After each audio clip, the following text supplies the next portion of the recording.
During the period of 20 February to 20 March, the United Nations Operation Killer continues in the face of weakening enemy resistance and the annual torrential rains. In the western sector, UN forces have reached the Han River, while in the central sector, they have driven north of Wanju to the vicinity of Chipyong. On 12 March, Allied troops slam across the Han 15 miles east of Seoul. The attack cuts red supply and communication lines to the city, and on 13 March, the communists abandoned Seoul without firing a shot. With our recapture of the capital city, enemy forces start a general withdrawal on all fronts, offering only token resistance with rear guard elements. UN units in the central sector push beyond Huncheon and threaten the important red supply base of Chuncheon. By 20 March, UN forces are closely massed across Korea in a general line 15 or 20 miles from the 38th parallel and continue their advance along all fronts.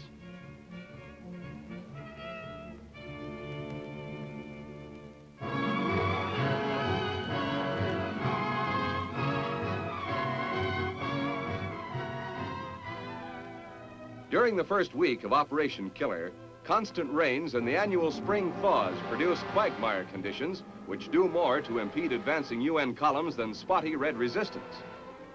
1st Cavalry Division elements grind slowly northward in the central sector above Wanju on the heels of communist rear guard units.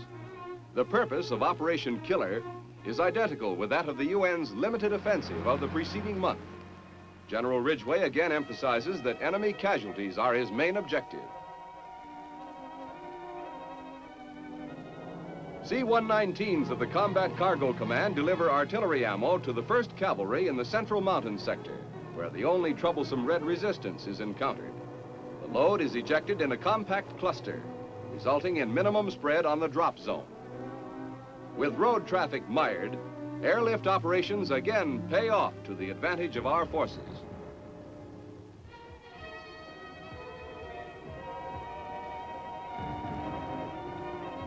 Nose fuses are screwed into place at an artillery forward position in the Korean hills. Powder increments are unpacked, ready for immediate use. The chain of supply ends as armored artillery batteries fire outgoing rounds at enemy-held points in the wooded hills.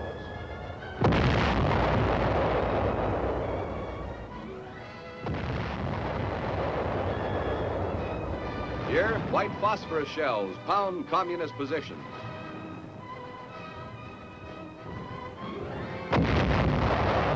Air bursts hurl metal fragments into the enemy emplacements. Since the Korean War began, the UN forces' close and plentiful artillery support has helped greatly to neutralize the large numerical superiority of the Reds. And here, artillery again softens communist defenses, clearing the way for the renewed Allied offensive.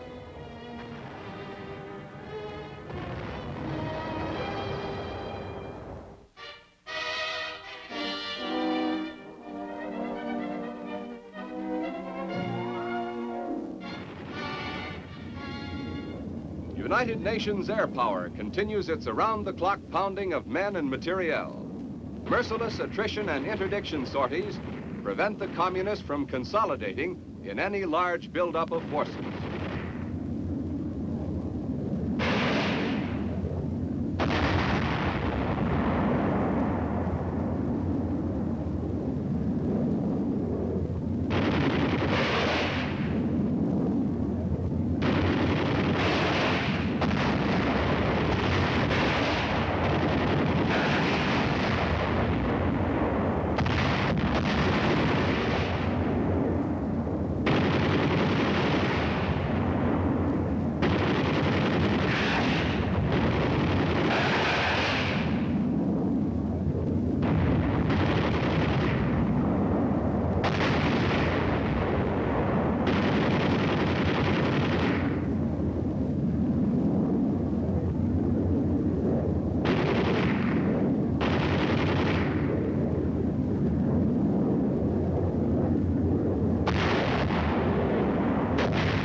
During the period 5 to 12 March, the United Nations attrition offensive moves steadily ahead in the Yangpyeong area north of the Han River.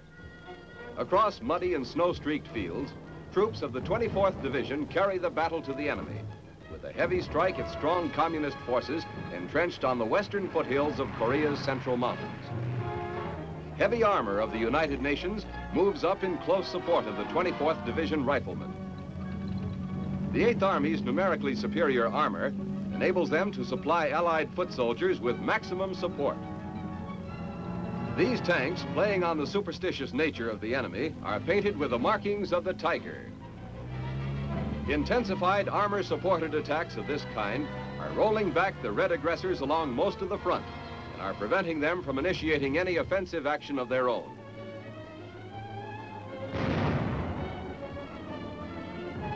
Assault troops advance to the objective through dense underbrush, where the Reds still hold out despite the heavy artillery pounding. The attack moves to the crest of the hill, and grenades are used to blast the remaining defenders from their deep holes and caves, which enable them to weather the pre-attack pounding. As our advance forces secure the heights, reserve units entrench themselves in the valley to consolidate the gains. 3 midweek Chinese counterattacks are turned back by the 24th Division here in the area of the Pukan River as the Reds attempt to outflank the 25th Division salient to the west. Other groups take time out for food and rest before resuming the attack against Red strongpoints established on the adjacent hills. In preparation for the present assault, a forward mortar position is excavated in the frozen ground halfway up the hill. The mortar is emplaced in this advanced location where it will be able to fire upon the enemy-held high ground. The sights are aligned and the 60mm begins its explosive attack.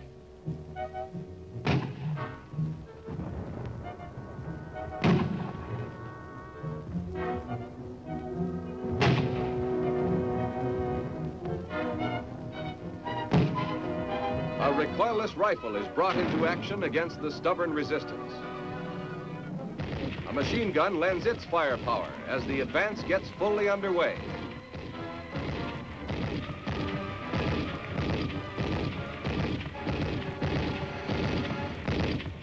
A Chinese prisoner is brought in for questioning after the position is taken in a hard but surprisingly short fight.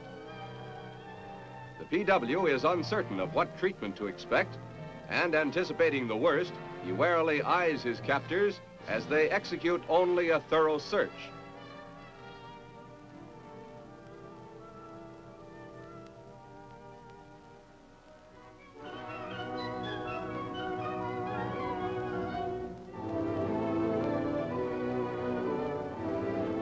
On 7 March, assault troops of the U.S. 25th Infantry Division advanced to the Han River 15 miles east of Seoul.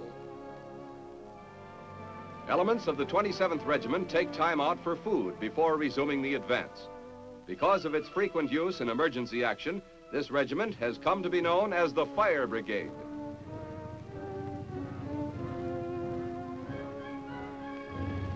On the south bank of the Han, an engineer bulldozer clears an approach for a floating bridge to be erected across the river. This bridge will accommodate the medium tanks and other heavy vehicles.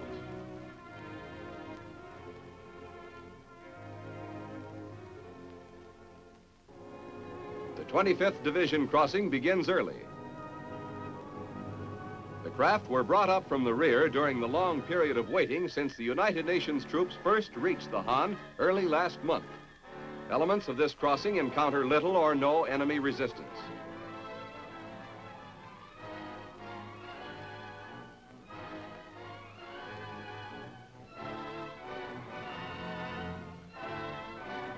Men of a heavy mortar squad prepare breakfast, but remain constantly on the alert.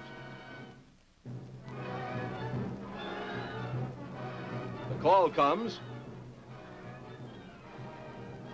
The command to fire is given, and the crew swings into action.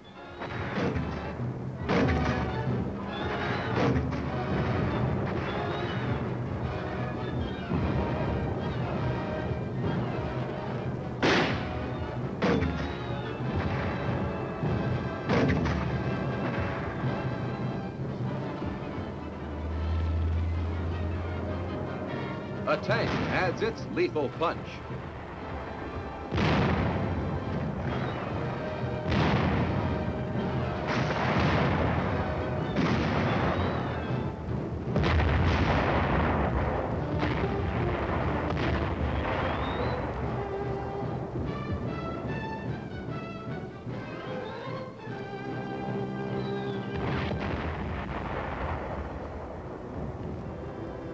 UN troops examine a deserted Chinese gun emplacement in the path of the advance.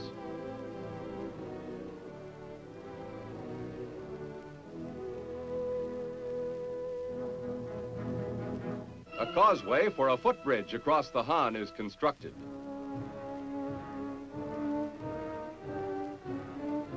Ducks are brought up to accommodate a greater number of troops in the crossing. Later, they do double duty by bringing back Chinese prisoners.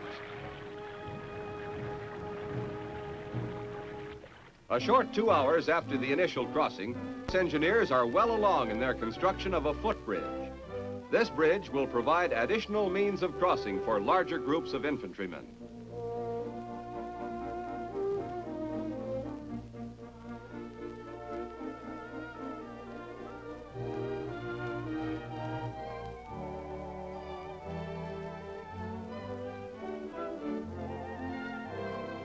Two engineers have taken unexpected plunges into the cold water of the river, and men in an assault boat go to their rescue. The accident doesn't seem to dampen the spirits of either man, and soon the footbridge is completed and in operation. By late afternoon, the entire 25th Division is across the river, and the day's objective is secured. The bridgehead is continually expanded, and by week's end, patrols are engaged in probing action 7.5 miles north of the Han.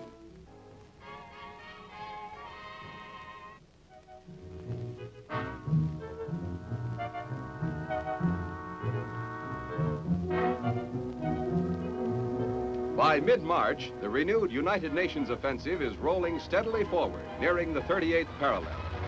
Members of a 7th Division reconnaissance patrol strike northward through land from which the communist forces have been withdrawing rapidly, but in good order. The tank-reinforced patrol finds little opposition from the retreating Reds. Communist resistance, which had previously been stubborn at many key points, now seems to have collapsed in most areas. However, their withdrawal route is studded with anti-tank mines and booby traps.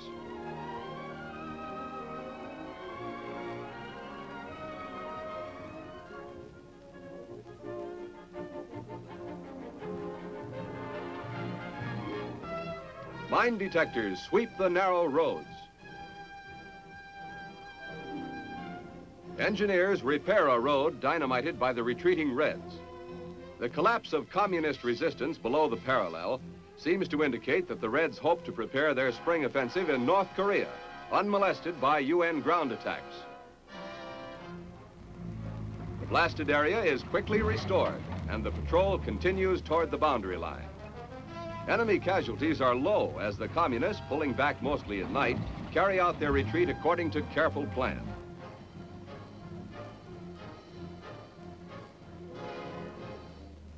In its dash toward the parallel, the patrol passes through many gutted villages, visual testimony of the toll of war.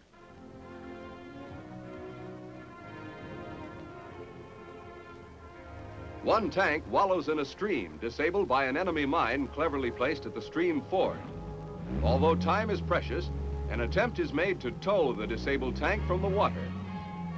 Operating on a strict schedule, the patrol is attempting to reach the 38th parallel and return during the daylight hours. The tank bogs down in midstream and has to be abandoned. Loose equipment and removable armament are quickly stripped from the derelict tank. Near the parallel, Red rear guard positions are raked with 50 caliber fire.